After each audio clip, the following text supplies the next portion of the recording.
बानी मजबूर बात बुझल भर फेरू आई लौट के रख तू सबर। ए जान सुन ना, बानी मजबूर बात बुझल भर फेरू आई लौट के रख तू सबर। तू ही बसल बारो जिया के भितरिया हो, जाता रू तो सुनो जा जा पिया के नगरिया हो, मुअला के मिली मोर खबरिया सुनो सुनो गोरिया हो, मुअला के मिली मोर खबरिया सुनो सुनो गोरिया हो।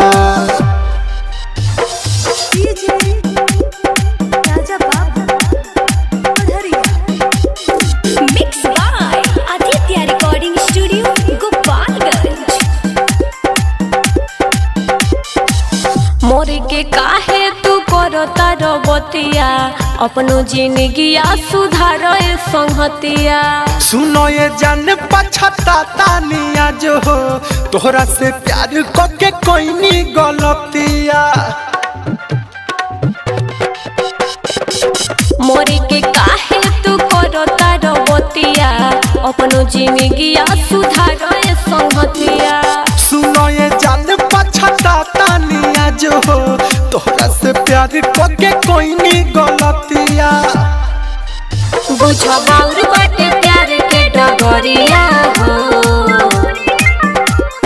जाता रू तो सुनो जा जा पिया के नगरिया हो, मुअला के मिली मोर खबरिया सुनो सुनो गोरिया हो, मुअला के मिली मोर खबरिया सुनो सुनो गोरिया हो।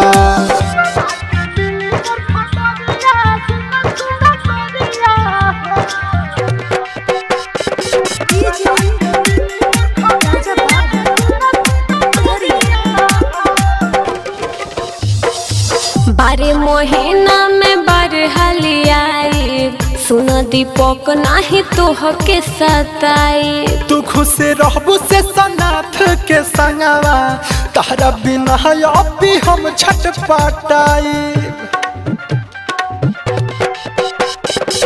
बारे महीना में बरहली आई, सुन दीपक नाही तोह के सताई। तू खुश रहबू से सनाथ के संगवा, तारा बिना अभी हम छटपटाई। तो जनी आँख से बहावर के दरिया हो, जाता रू तो सुनो जा जा पिया के नगरिया हो, मुअला के मिली मोर खबरिया सुनो सुनो गोरिया हो, मुअला के मिली मोर खबरिया सुनो सुनो गोरिया हो।